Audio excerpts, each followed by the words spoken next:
Hello, my friends. It's Nick, the ASMR nerd.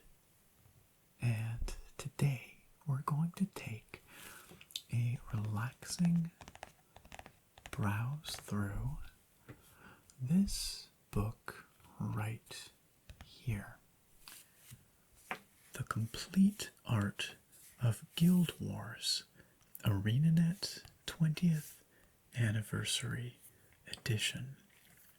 Now, Guild Wars is a series of online, massively multiplayer role-playing games. And I have played Guild Wars since it launched way back in 2005. The original Guild Wars was called Prophecies. And at that time, in 2005, I was in high school. And my friends and I were very excited about Guild Wars Prophecies in the lead up to launch. And that was partly because of its graphics. It was an incredibly beautiful looking game at that time. In fact, it's still an amazing looking game.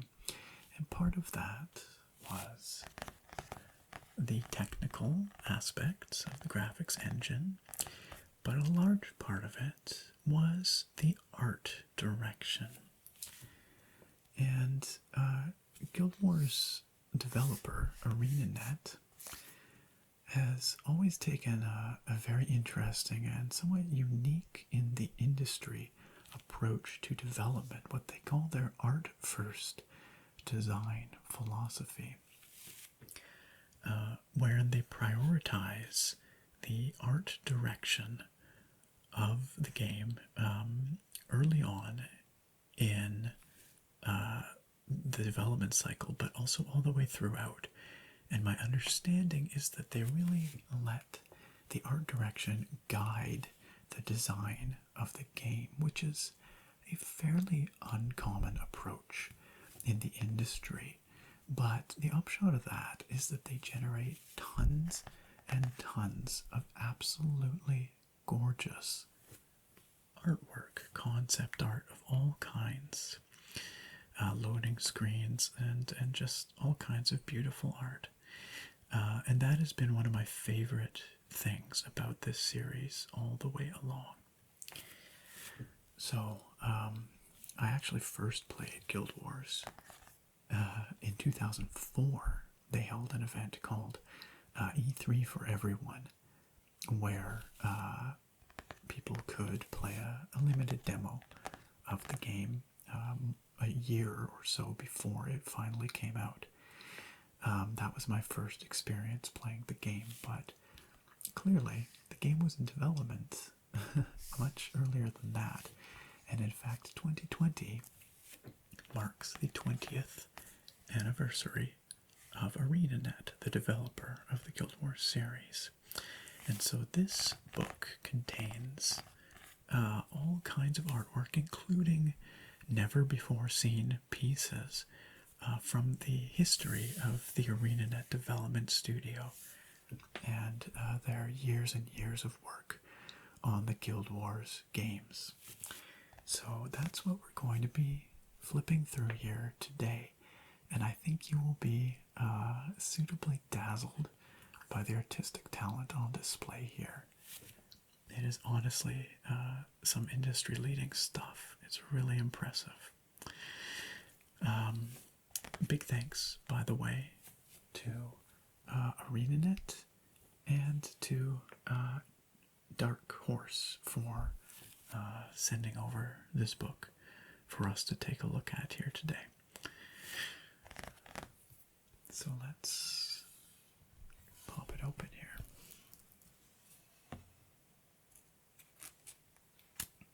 So this, right out of the gates here, this looks like a char, one of these sort of bestial cat-like races that inhabits Tyria, which is the world in which Guild Wars takes place.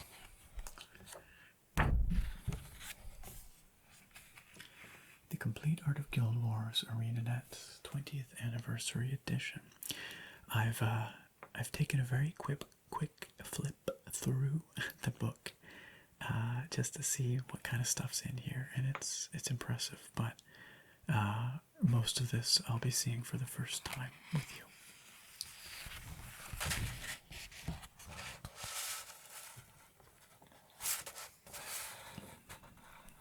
Piece of concept art of a battle of some kind, published by Dark Horse.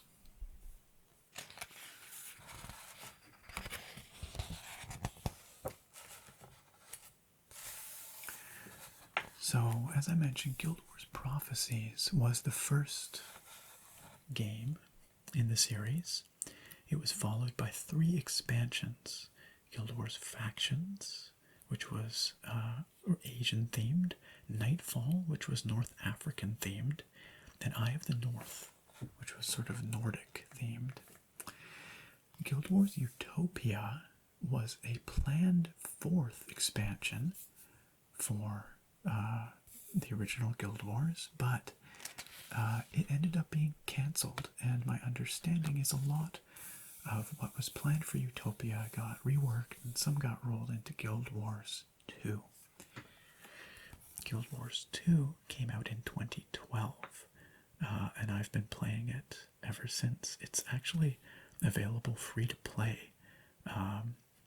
So if you're curious, if you like what you see here, I encourage you to go download it and try it out, because yeah, it's free to play the base game. It is gorgeous, it is fun, the level design is second to none, honestly. Some of the best designed areas in any MMO I've ever played. And there's still a very vibrant community of players playing that game, so myself included. So yeah, check it out. Guild Wars 2 was followed with 2 expansions, Heart of Thorns, and the most recent one, Path of Fire. And then in between expansions and after Path of Fire, there are what they call their Living World chapters, which add a lot of new content, a bunch of new maps and gear and story and all kinds of stuff. That's sort of their live update, progressing, ongoing storyline. So that is in full swing right now, and the game is still getting regular updates of content and story. And then quite recently, they announced a new expansion, which has not been named yet, but they teased a single image for it, and it looked just like Cantha, which you'll see more of in here shortly, but it was the setting for Guild Wars Factions.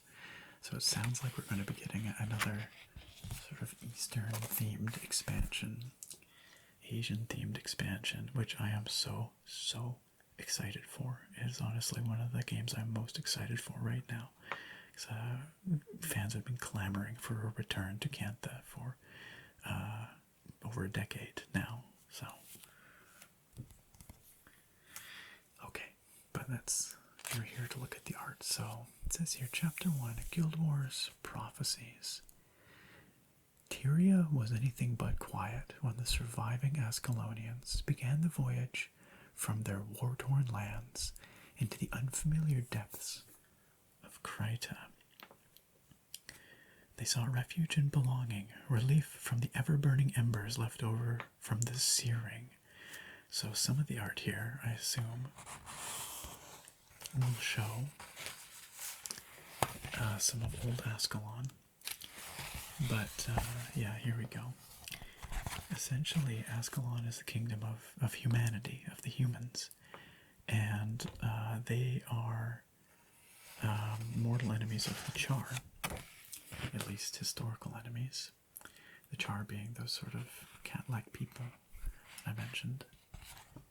And essentially the Char nuke Ascalon with magic. They burn it all to the ground. There's nothing left. So Ascalon begins as this gorgeous utopia, but ends up sort of just embers, just ashes.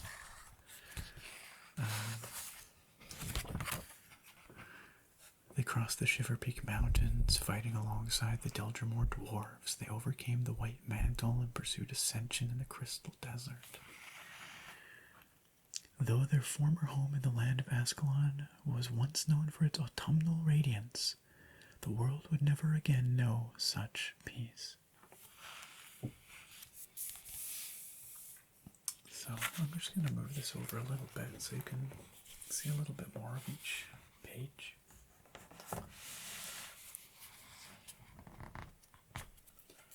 I'll move it back and forth as needed.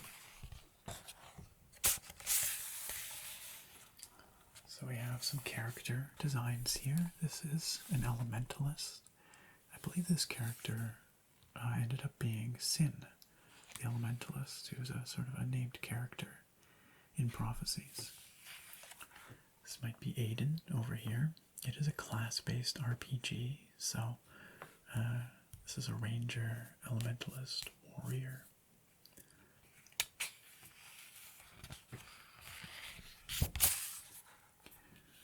Creatures of Guild Wars Prophecies. All kinds of spooky things here, but there's another image of a char here. You can see. The char are basically start off as the bad guys in Prophecies, but in Guild Wars 2 they're a playable race. In Prophecies you could only play as humans.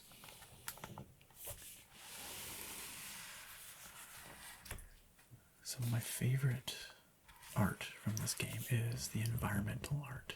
And this here is an image of old Ascalon, pre-searing Ascalon. You can see that gorgeous autumnal sort of color and glow. Beautiful poppies and maple leaves, golden aspens, waving fields of grass. It was really beautiful. It's too bad it all got blown up.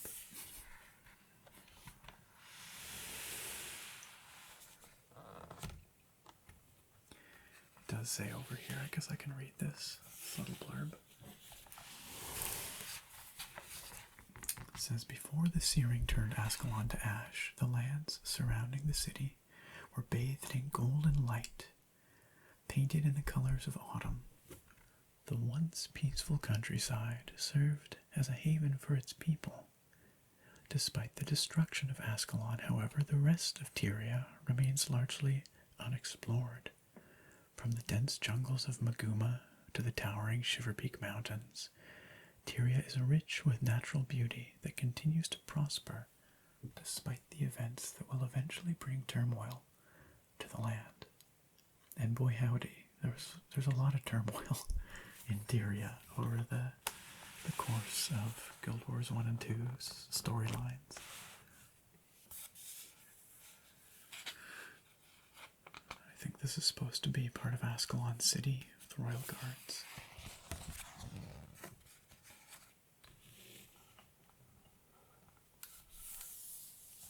This is the Great Wall of Ascalon, which protected the kingdoms of men from the Char in the north for many, I guess, centuries.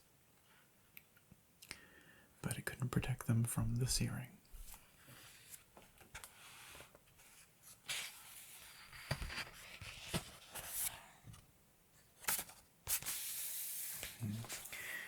This is a piece of art depicting Sorrow's Furnace, which is the domain of the Stone Summit dwarves, who are kind of evil dwarves, basically.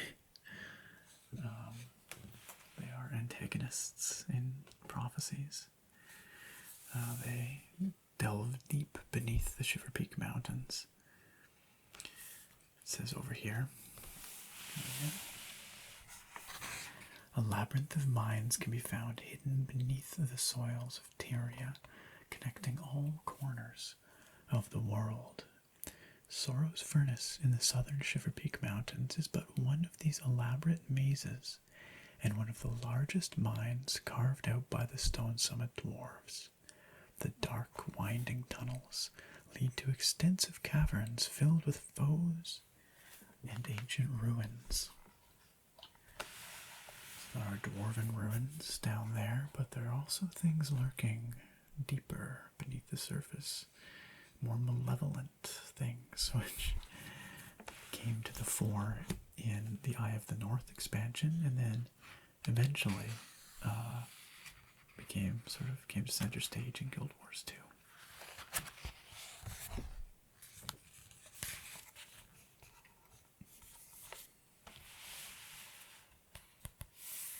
This is a picture of the gates of Fort Ebonhawk, which is a mighty fortress on the southern border of Ascalon. One of the final remaining remnants of the human empire in Ascalon in the time of Guild Wars 2.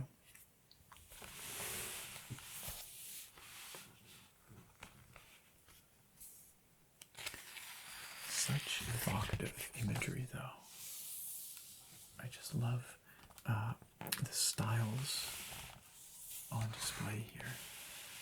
More of Sorrow's Furnace, but Guild Wars has always had a painterly art style. That is how it is best described, where they really tried to take the concept art, the presentation, and the feelings it evoked, and present that in the game. And they've done a phenomenal job of it.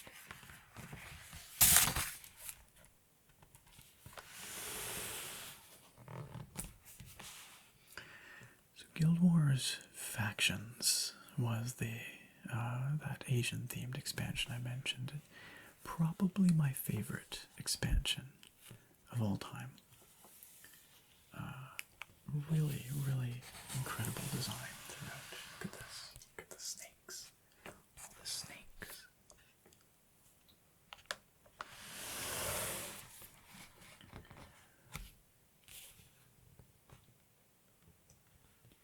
I can read this briefly. When the champions defeated Shiro Tagachi for the first time, a great blast known as the Jade Wind rendered everything in its path frozen. The ocean turned into a solid sheet of jade, and the forest to stone. Although the people of Kantha thought they were free of the assassin's wraith, when the affliction began to spread across the empire, it not only threatened the still recovering civilization, but all of living existence. In order to protect their land from further destruction, two warring factions, the Luxons and the Kurziks, temporarily allied to quell the return of the corrupt envoy. So that's covering the story of factions, more or less. So you explore these areas, the Jade Sea, the Petrified Forest.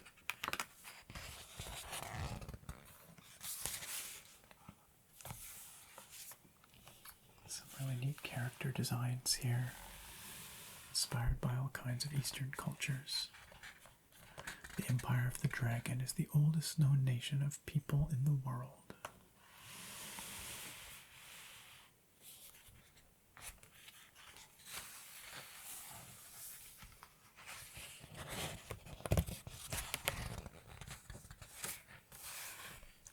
That's pretty spooky. It's like almost like a plague doctor thing going on here.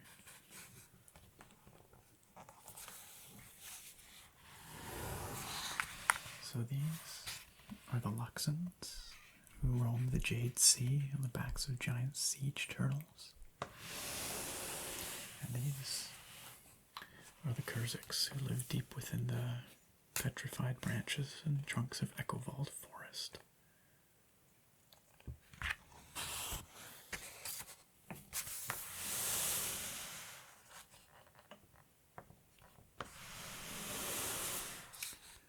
Kinds of nobility of the Empire of the Dragon.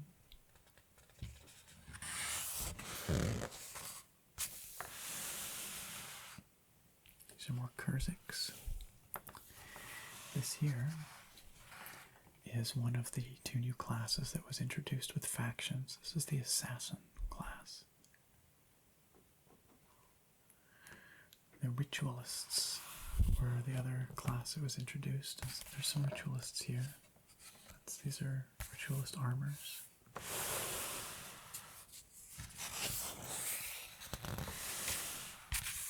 All manner of beasts, kappas and kirans and all kinds of things. Mantids.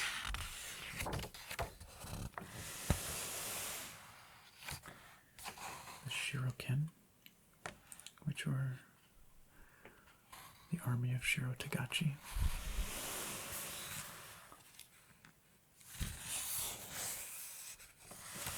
And here we are in environments. Gosh, I love these environments. Look at this. The areas around Caning City, which was the capital city of Cantha, were just these vertical stacks, these sort of precarious towers of ramshackle dwellings and structures. And you explore the upper city as well as the slums and the undercity in factions.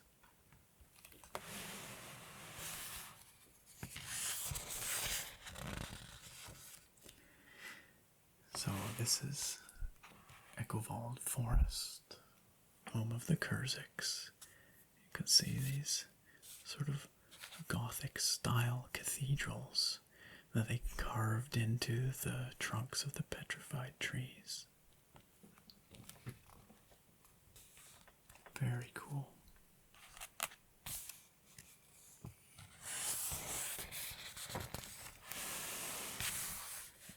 Scenes from around the Jade Sea. This is the Harvest Temple, which is surrounded by a frozen whirlpool of jade.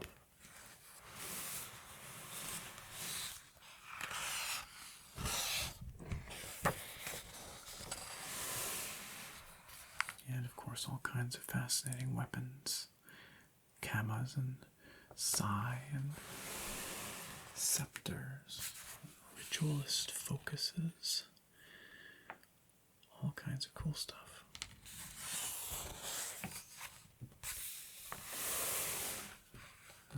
So here we are on Guild Wars Factions, or Nightfall, pardon me, the second expansion. This is a Dervish, which was the new character class introduced with Nightfall.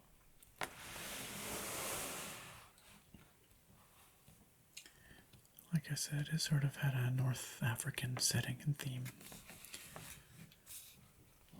Let's read this.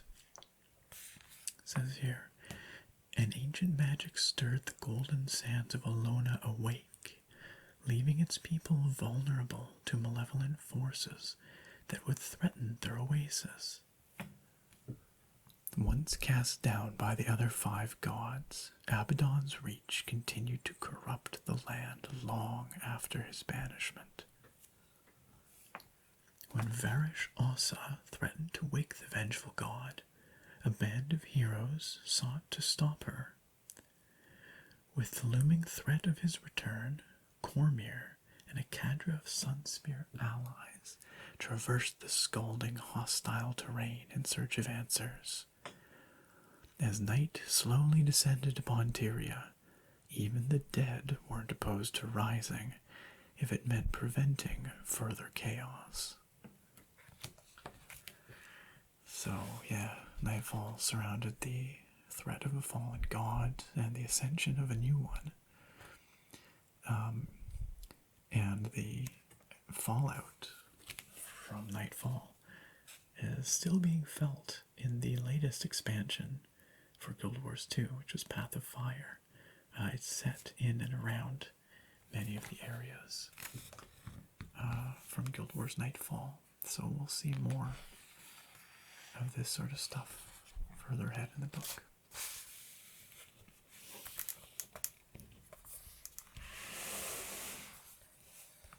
This is a pretty cool ritualist. I believe this is Raza, but it's a really neat design. His armor's super cool.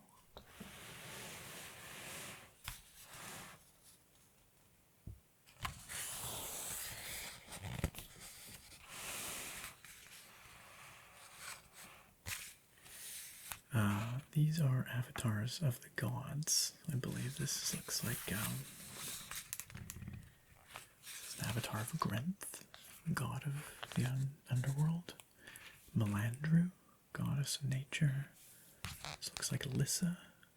Oh, maybe Dwayna, goddess of healing and mercy.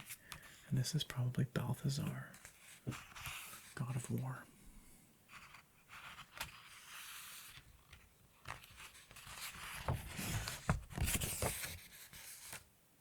All kinds of cool character designs. These down here, these are paragons. That was the other character class added in Nightfall.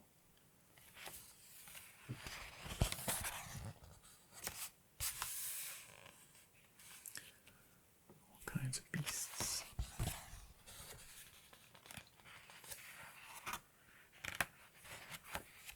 The Marganites are some really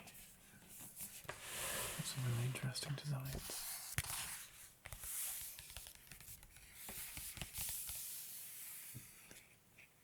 This might be a weird statement, but I love the smell of this book. It just smells very inky and nostalgic to me in some way.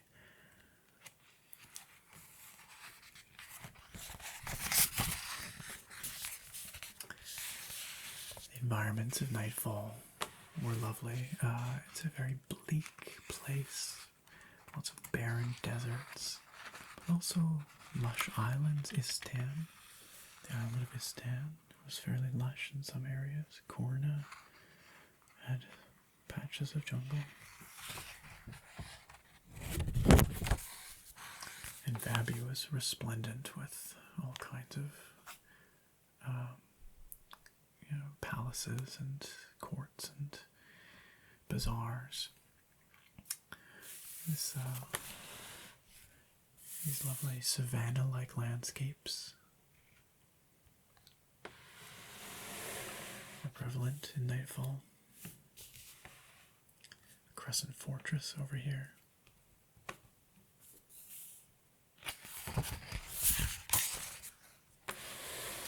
This is Vabi. I told you it was resplendent. Gorgeous temples and palaces reaching for the sky.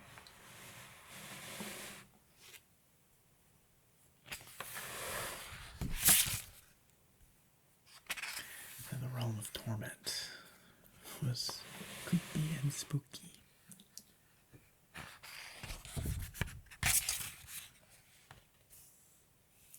Isn't this neat? It's just so different. There's a few designs like that here. These are from Korna.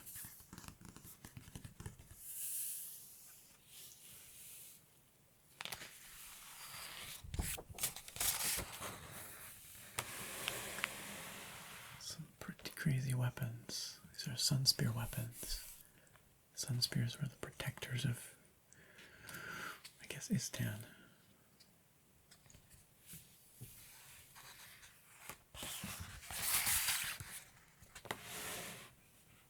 Okay, so now we're on to Eye of the North, the third and final expansion for Guild Wars 1. And it was sort of northern, kind of Nordic themed. We've got some lovely northern mountainous environments here. A destroyer egg here, which the destroyers were the threat that was found deep below Tyria. That all ties into Guild Wars 2. Deep beneath the surface of Tyria, the rumble of battle jolted the world awake. All corners of the land were thrown into a fight against the destroyers, servants to the elder dragon Primordus, and harbingers of a new war against great slumbering beasts that roamed the land long before the gods themselves. From Kentha in the south to the far Shiver Peak Mountains of the north, age-old conflicts were set aside and enemies were forced to unite in an attempt to extinguish the flames of the primitive force, a force that would someday awaken again, regardless of their success. So the dragons in Guild Wars are cast as these creatures of ancient primordial elemental power, unstoppable, shapers of the world, basically. And they awaken on a cycle to basically reset the world. And so you kind of come up against that starting in Eye of the North, and then that carries on through Guild Wars 2. Some fancy character designs here. This is one of the classic pieces of key art from Eye of the North. This is Jorah, the Norn, and I guess her bare form in behind here. Here she is wearing a little bit more than just her metal bikini plates.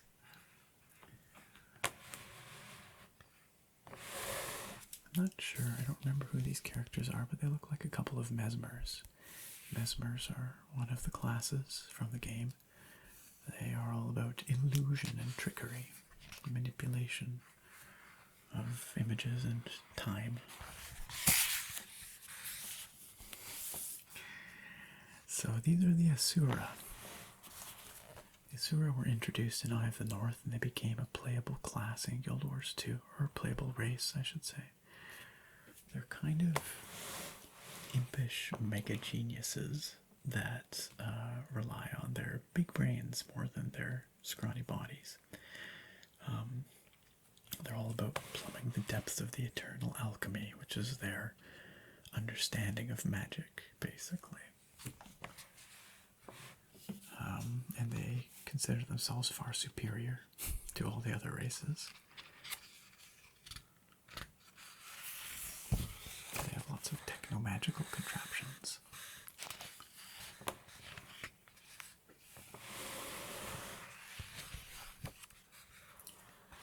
All manner of creepy beasties. Ooh, look at this one.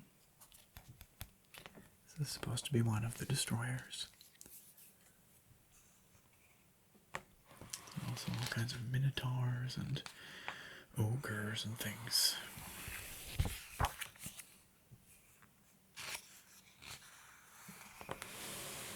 And the Kodan, which we'll see more of later probably, but the Kodan are polar bear people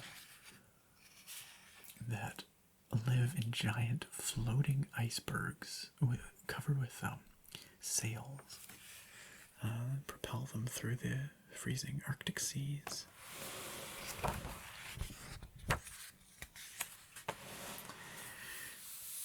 Eye of the North also saw a return to the Char homelands, which are north of the human kingdom of Ascalon, and they bring back some of that autumnal radiance of pre-searing Ascalon.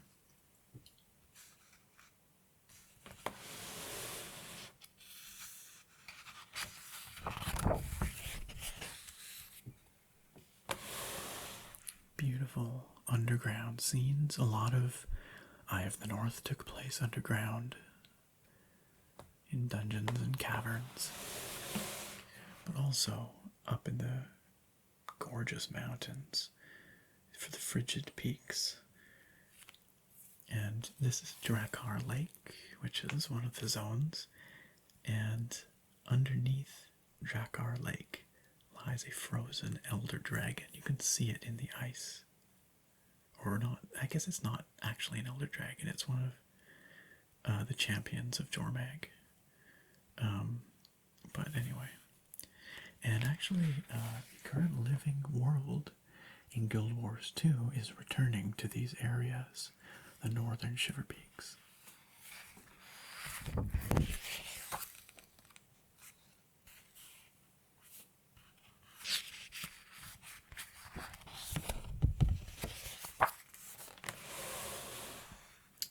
More of destroyers in the depths.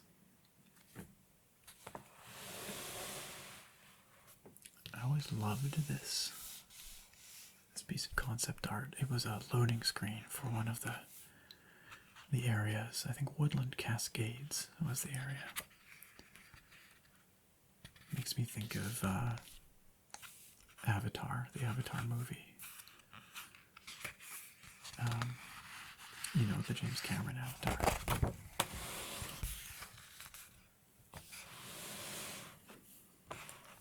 The Procession of Balthazar. I actually have a lithograph of this print framed. It's not currently on my wall. In fact, I'm pretty sure it's still on the wall at my parents' place. But I should go get it. It's signed by the artist, I think. A really cool piece of artwork. And this is a Norn hold here.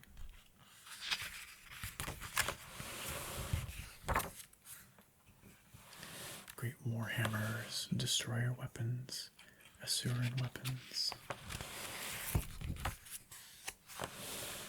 Now this I'm very keen to see. Guild Wars Utopia was a cancelled expansion, and I don't know a lot about it. Honestly, not that much has been shared about it in past. So let's read on. Guild Wars Utopia, hidden away in a lost realm of the mists, a mysterious island is said to have once served as a sanctuary to both the old gods and the new. The island of Zoteka is a dull light in the heavy fog of the afterlife. The mists are the afterlife. A beacon to the passing spirits of heroes from countless worlds and endless timelines. A great force once threatened Zoteka, slowly extinguishing the light of the old gods, but was quelled by the rising power of their successors.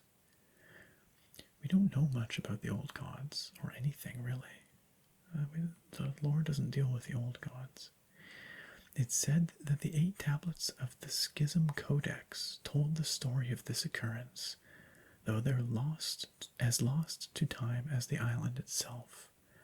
The fable recounted by the people of Tyria today, floating somewhere in the realm of the dead. So that sounds super cool to me, and I would have loved to get to play through that, but alas, it was not to be. Unless by the old gods here they mean the elder dragons, but I don't think they do. Perhaps there were some other gods that predated the current pantheon. So I think that a lot of this expansion was going to be Aztec themed, and you can definitely see that based on this here.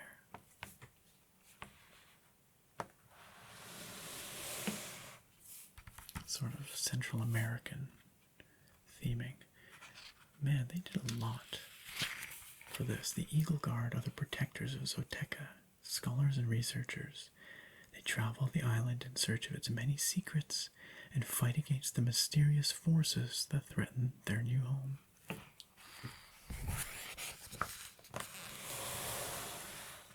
Oh, this is cool. A chronomancer. Chronomancers are an elite specialization of the Mesmer in Guild Wars 2. But maybe they were their own thing, or they were going to be their own thing in this expansion.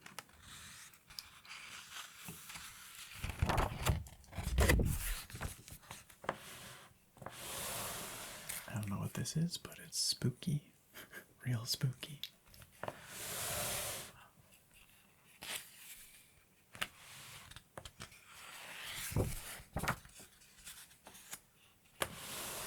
It's like a crab bird, dinosaur, lizard. Environments. I'm keen to see this. Every stretch of Zoteka is rich with mystery. Fixed at the heart of the island, an ancient city oversees all that pass through, and time is marked by a great wheel at its core.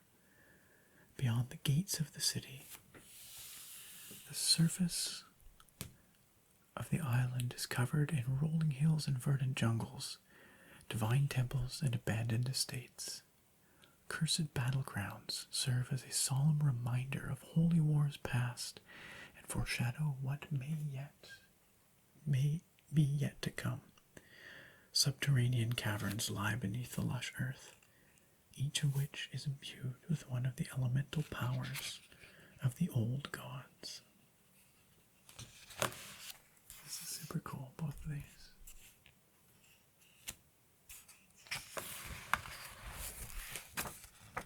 Oh wow, look at that. It's this huge 2-page spread. The island supposedly housed multiple shanty towns that were filled with lost souls from the stretches of time. The people of Tyria and its heroes, those who died in the war against the Jar at Ascalon, who lost their lives in the skirmishes in Alona. The Marganites, the Cathans, souls from places still undiscovered within the world today, and from days that are yet to come. They all find themselves trapped on the shores of Zoteca, unable to leave. They gather in the ruins that surround the main city, named after the island itself, in an attempt to establish themselves in this strange, displaced land. God, that would have been so cool.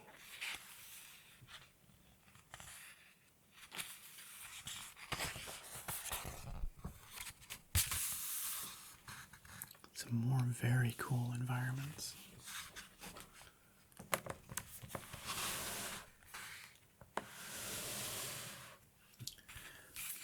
This kind of architecture here ultimately reminds me of what the Asuran architecture looks like in Guild Wars 2.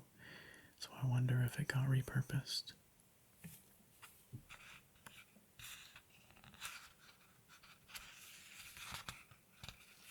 Yeah, it says right down here, actually. To some, it may resemble the towering, illustrious structures that the Asura are known for today.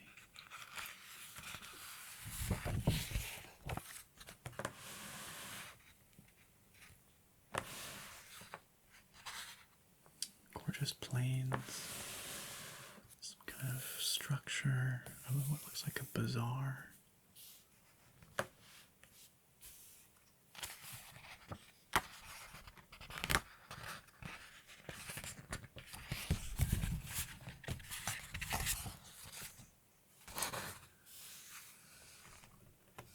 Central American inspired weapons. More amazing environments.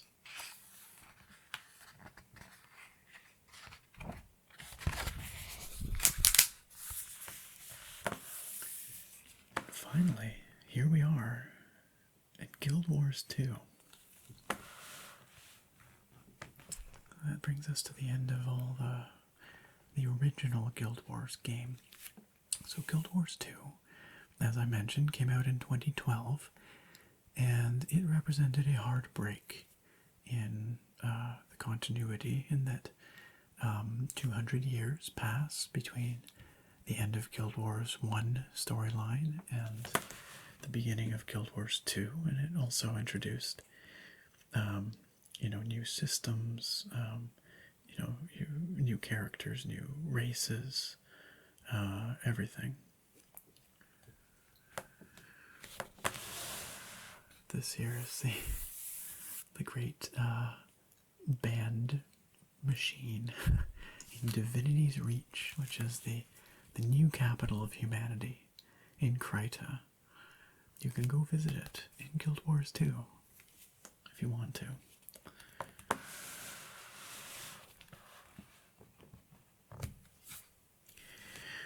It says here 250 years have passed. Oh, pardon me, 250, not just 200.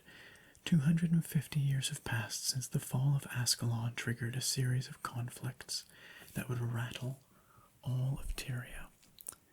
Human society is slowly beginning to flourish again in Krita, with newly established amity amongst the Ashura, the Norn, the Char, and the freshly awoken Silvari. The Silvari are plant people, basically. They grow on trees. While unrest still burdens the dominant races of Tyria. Well, really, they grow on one tree, but anyway. They live in relative peace, but these moments of solace are fleeting. The Six have abandoned this world, and the elder dragons are finally beginning to wake after centuries of idle rest. Following a millennium of sleep, they are eager to demonstrate their strength. Although the future is dark and unknown, Tyria remains ever-changing. The Six, or the human pantheon of gods.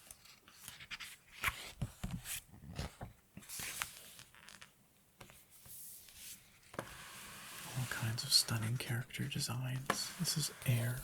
She is a Norn hero. There's Stigalkin. This is a Silvari. The Silvari are not simply born, rather they wake from a deep slumber beneath the pale tree. They are curious, and even the most wicked of their kind blooms with a uniquely seductive elegance. With their waking, the world welcomed a new era of discovery, as many things were still unknown and had yet to blossom. You find out more about the Silvari in Heart of Thorns, which was the first expansion.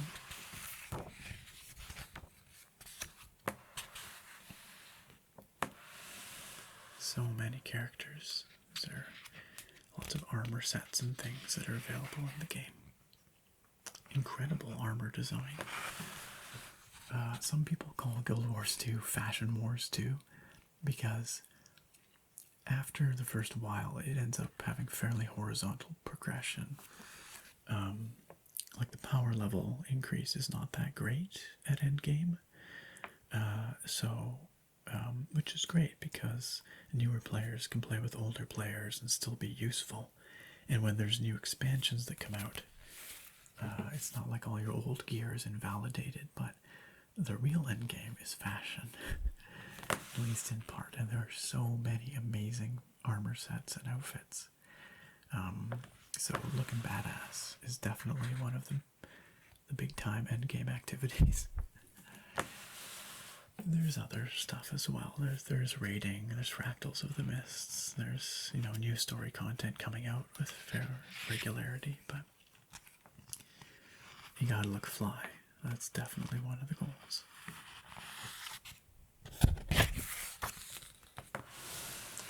These are the Asura. I think this is Timey, who becomes a major character later on.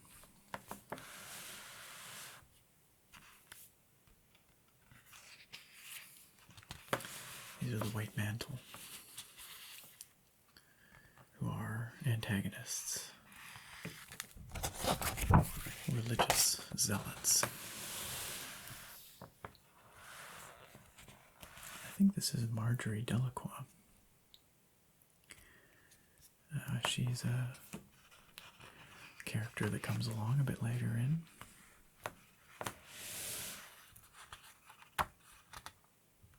I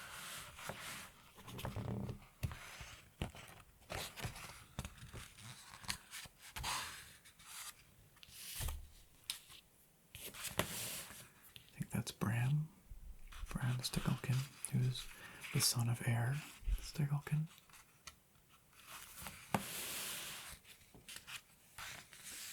Gorgeous piece of art here.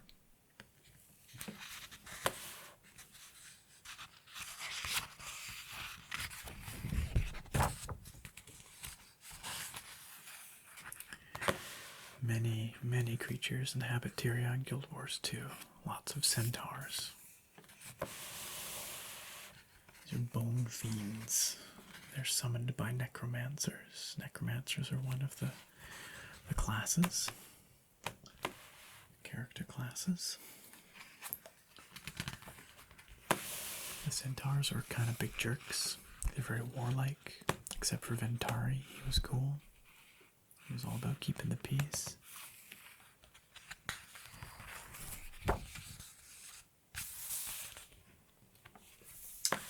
All kinds of creatures, many of which are tameable by rangers. Rangers are, of course, the pet class.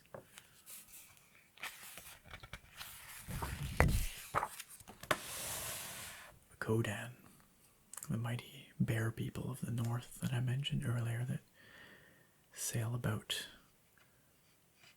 and they're great iceberg ships. I believe in the soul of Koda, their creator. Minotaurs and Crate. Crate are kind of sort of reptilian aquatic creatures. Ettins and ogres.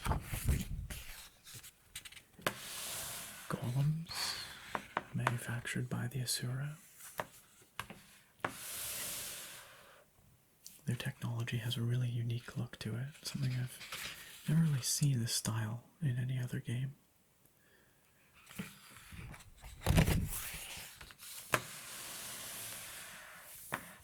The Skrit. The Skrit are a rodent race, not playable, but they're found all throughout Tyria. They're pretty funny.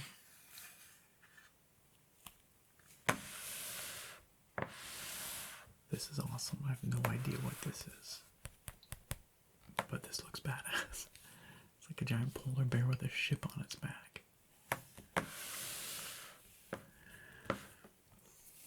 These are images of Kralkatorrik, the crystal dragon, one of the elder dragons.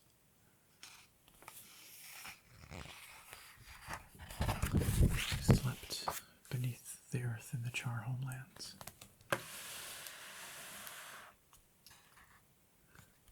These are all, I guess, all images of the elder dragons.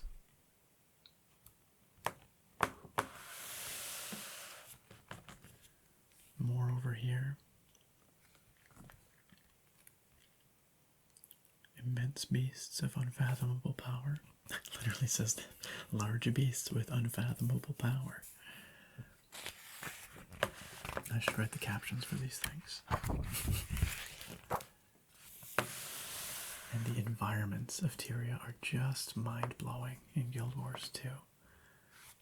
This is in Divinity's Reach, the human home city. There's a great garden and sort of astrolarium with these steampunk, almost burnished spheres under a great glass dome.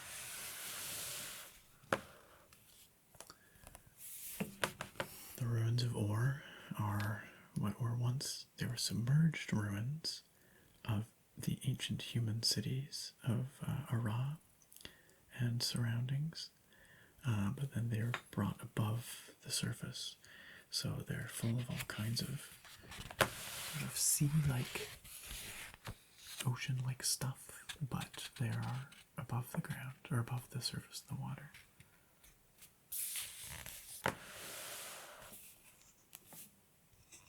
Just stunning pieces of art. This is the Great Wall of Ascalon again, now in ruins.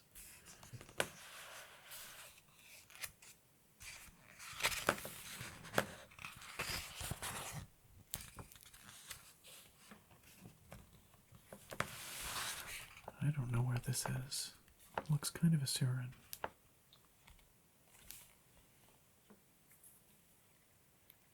There's a bunch of sketches of Asuran architecture.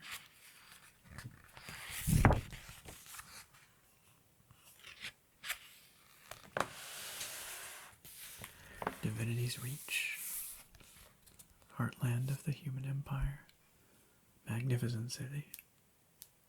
built like a wheel, a spoked wheel, surrounded by a great protective wall, and then the massive palace in the middle. This is gorgeous. This looks almost like something out of Lord of the Rings. Doesn't this look like Rivendell? I don't actually know where this is supposed to be in the game, but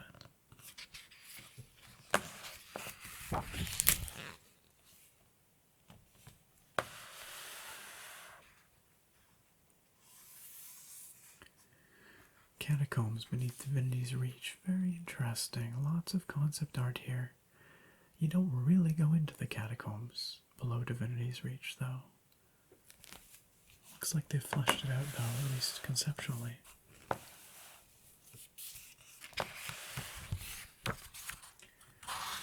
All manner of weapons. The legendary weapons in Guild Wars 2 are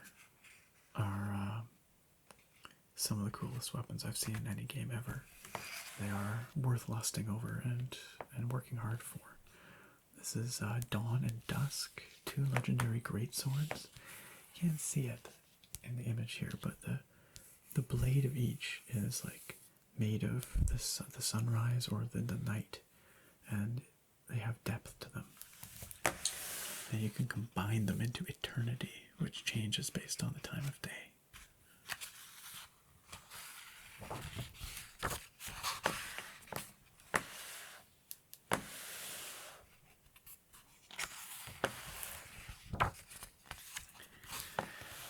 And now we're on to Heart of Thorns,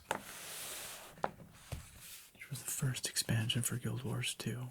Came out back in 2015. And it was really hard.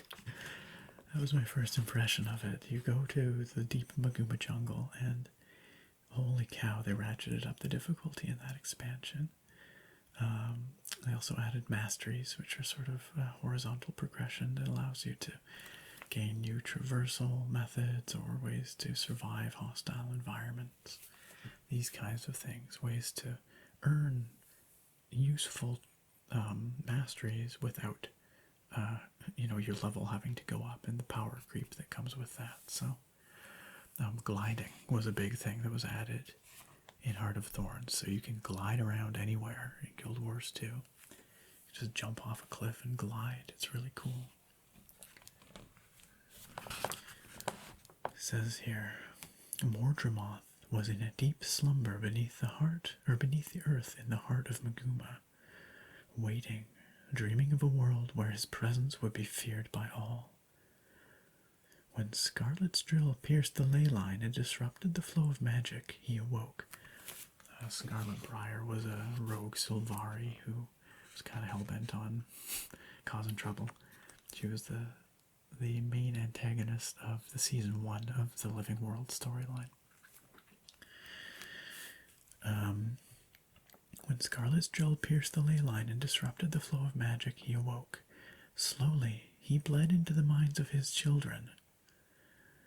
Now, this is a bit of a spoiler if you've not played Guild Wars 2 or Heart of Thorns, so cover your ears, I guess, if you care. But his children are the Sylvari. There's a playable race. He urged them to wake. His voice, little more than a murmur, whispered through a heavy storm. All of the Maguma jungle shook with life, restless and hungry after a dormant sleep. The call of the elder dragon beckoned his minions to rise, and so they did. So you end up with this interesting story dynamic where nobody trusts the Sylvari anymore, because it turns out that they have a direct link to one of the elder dragons, Mordramoth, and he can influence their minds.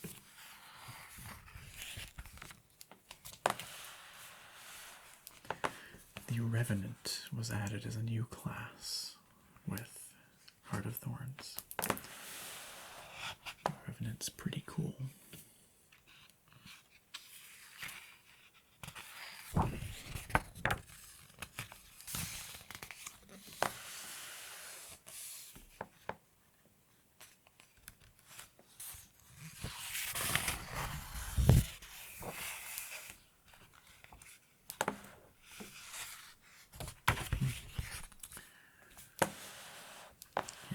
mixture of a bunch of professions. That's what they call them. I keep calling them classes, but technically they're professions. And races. In Guild Wars 2, we've got Necromancer, Engineer, Elementalist, Ranger maybe, Mesmer, not sure, Warrior, I'm not quite sure what these all are, honestly. They look cool as heck though. This is probably a thief back here.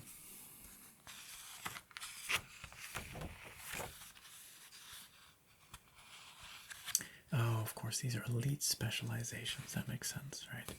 So, elite specializations were a way of further diversifying and developing your character with new skills and abilities that were introduced in Heart of Thorns. So this is the Tempest, which was an elite specialization of the Elementalist. This is the Chronomancer. Elite spec for the Mesmer.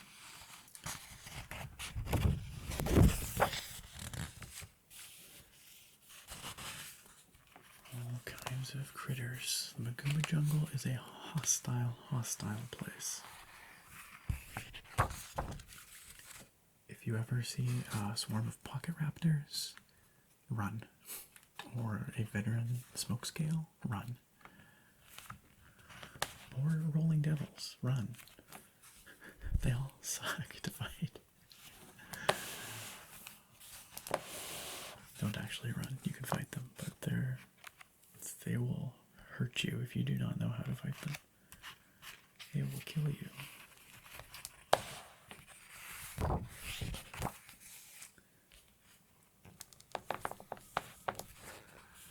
So the Maguma Jungle is a great twisted jungle of great verticality. One of the coolest things introduced in Heart of Thorns was the verticality of the areas. Those areas, like Verdant Brink, the first zone in Heart of Thorns, is so dense and so complicated and vertical. There's just so much to see and do. I can go back to that zone still and find new things. Just navigating them was a challenge in and of itself. These are images of Mordramoth. Mordramoth the Elder Dragon.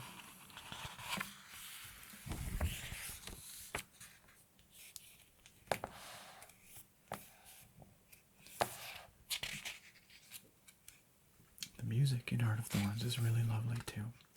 The base game, Guild Wars 2, as well as all of Guild Wars 1 and the expansions, they were composed by Jeremy Soule, who you've almost certainly heard. Jeremy Soule. He's the composer for a bunch of franchises, including the Elder Scrolls. But starting with Heart of Thorns, composition moved in-house and was done primarily by McLean Deemer and Lena Chappelle. And McLean Deemer still writes a lot of the music, most of it, for Guild Wars 2, and he's excellent. Lena Chappelle, I believe, still does some on a contract basis, but she moved on to composing for a bunch of stuff, including Celeste, which her soundtrack was critically acclaimed, and most recently she's been involved in composing a few pieces for Minecraft for the Nether update. You should give them a listen, they're very good. You go to Tarir, which is the Golden City in Heart of Thorns.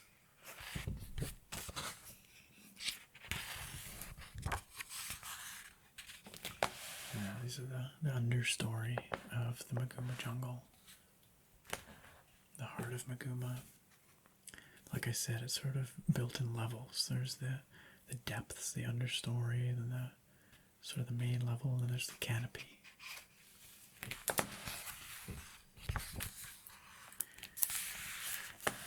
And that brings us to Path of Fire.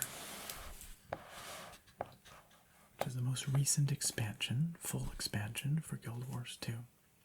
Look at this. This is so cool. This skeletal rider with this massive crown. Over here, this is part of the brand, which is an area of the world that's been basically corrupted with crystal growths from the crystal dragon Kralkatorrik. This is freaking cool.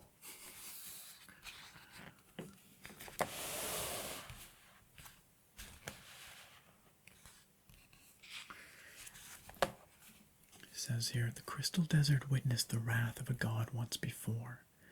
That was Abaddon in Nightfall, you recall. And it would endure that pain again.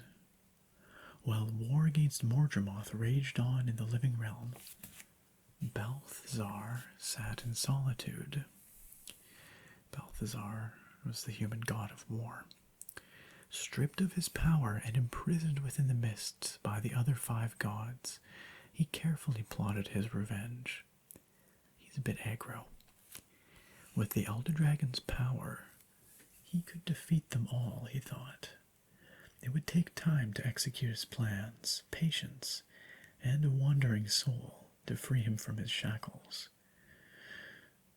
Another story spoiler here, so cover your ears if you don't want to know, but that wandering soul is a Ritlock Brimstone, who is one of the sort of main adventurers, heroes of the world.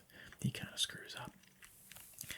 Balthazar would leave a heavy trail of flame in his wake, and the world would suffer for the god's betrayal.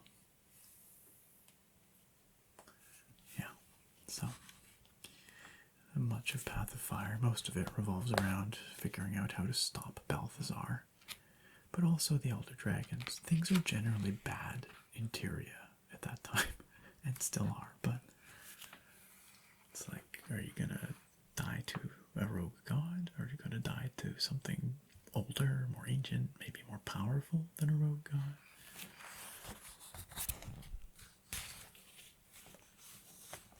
So here we see a lot of those sort of North African themes again. One of the coolest things, the coolest thing, let's say, the Path of Fire added was mounts.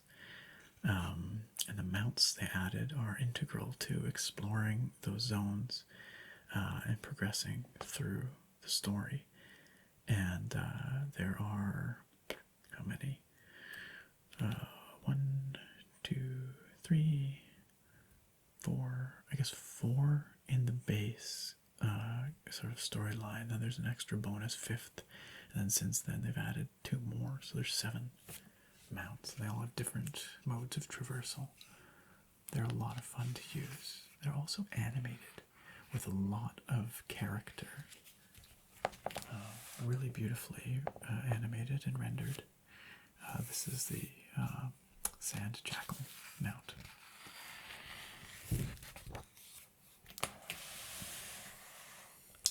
These are the Forged, which are Balthazar's minions.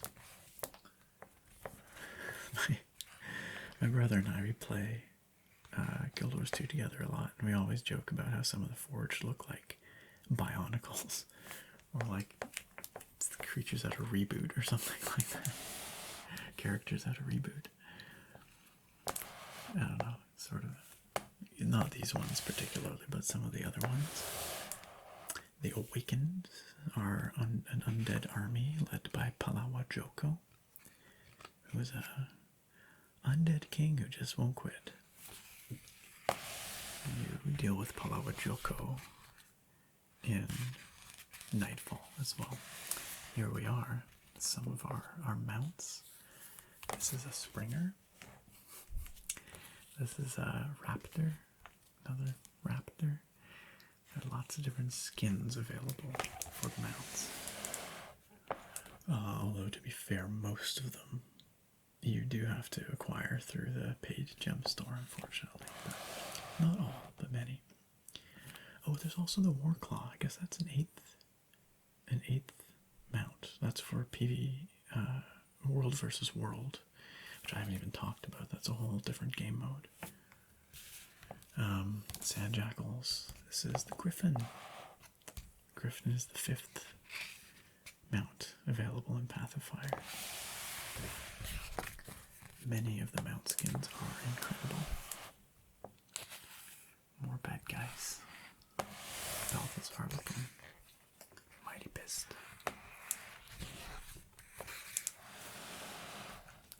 Lots of cool Eastern sort of, or Middle Eastern mysticism in Path of Fire. There are many Jinn. The Jinn are a race in Path of Fire.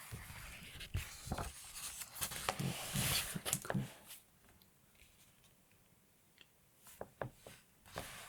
There's nowhere in the game that looks quite like that, but that's really neat, that piece of art.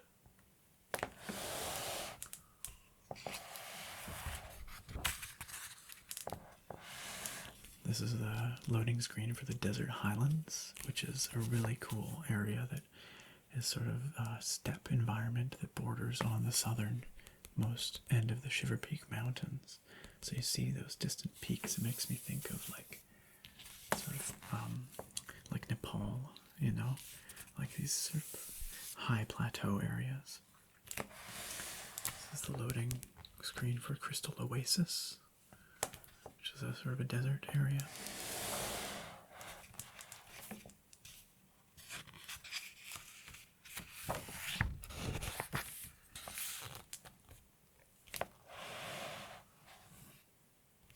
The Tomb of Primeval Kings.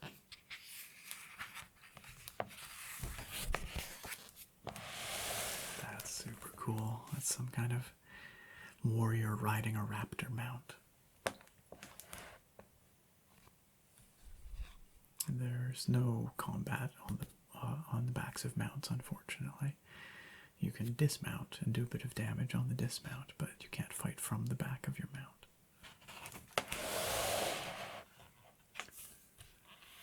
This looks Vabian to me.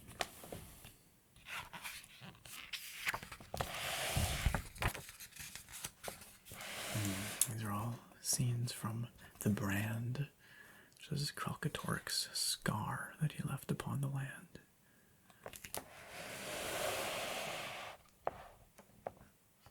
I love the use of color. It's just phenomenal. There are so many talented artists at ArenaNet. If you happen to be one of them and you are watching, I admire what you guys do so much. It's just, it enriches the game so much.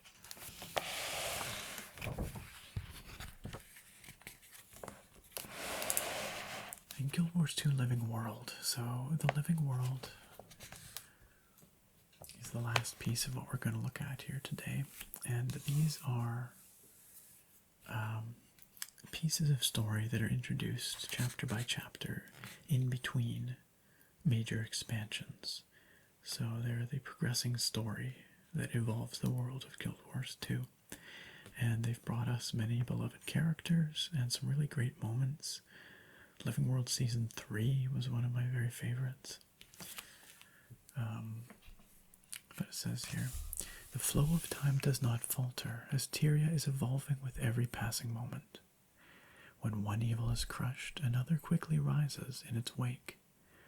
With the defeat of Zaitan, a new threat rose from the ashes like a phoenix. And with her came a chaos that the world would never forget. Zaitan was one of the Elder Dragons. You defeat him, spoilers, at the end of the base Guild Wars 1 game. Even after her death, the actions of Scarlet Briar would send a tremor through the heart of every Tyrian. When her drill pierced the ley line beneath Lion's Arch, she left one final gift, the awakening of another Elder Dragon and the beginning of a new era of darkness. So that was with Mordramoth and the whole transition into Heart of Thorns. Even Scarlet couldn't predict how severely the balance of the world would change in that moment. It's worth pointing out, we haven't really seen concept art of Lion's Arch here, but Lion's Arch is sort of the capital free city of Tyria. It's a metropolitan mishmash of all races and cultures. It was run by pirates and buccaneers, and I guess it still technically kind of is, but it got destroyed in Living World Season 1. They just destroyed the whole city, and it ended up getting rebuilt, but it is very, very different than the original Lion's Arch. It was really cool being part of that. The world felt very, very dynamic. I would never have guessed that they would destroy the central city of the world. And there was a bunch of story stuff and gameplay stuff revolving around defending and retaking and rebuilding Lion's Arch. So these are many of the characters introduced in the living world. This is Marjorie Delacroix. She's a necromancer and an investigator. Private Eye. This is Casimir Mead.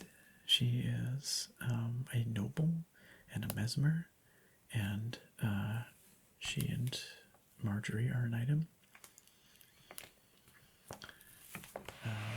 This is probably Bram. He's a Norn. This is probably Rox. She's a Char.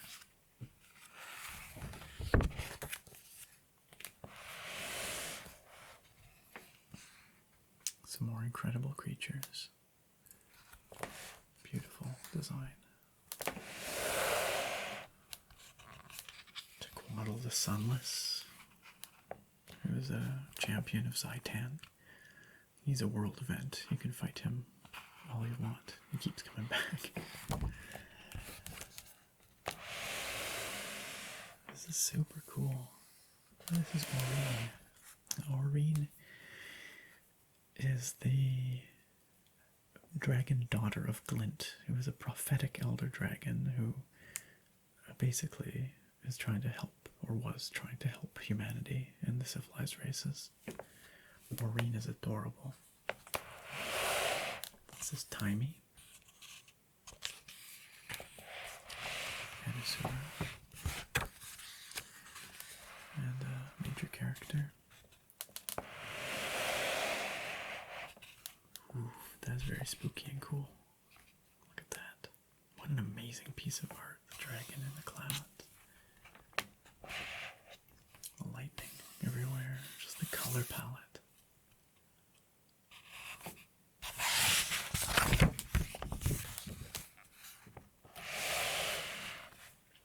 Oh, the Zephyrites. The Zephyrites are nomadic people that sail the sky in flying airships made of bamboo and then lashed together with ropes, and giant sky sails, and they come in and out of the story, but they have something called the Festival of the Four Winds that happens every year, which is something I really enjoy. One of my favorite zones of the game. Guild Wars 2 has all kinds of seasonal events, as you might expect, festivals. This looks like the risen Kingdom of Or in the Sea of Sorrows.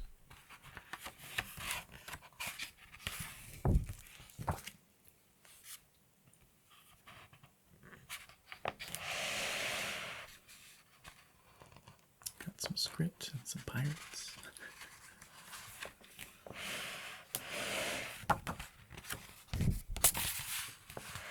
Let's do our last page. A couple more stunning pieces. And that, my friends, is the complete art of Guild Wars.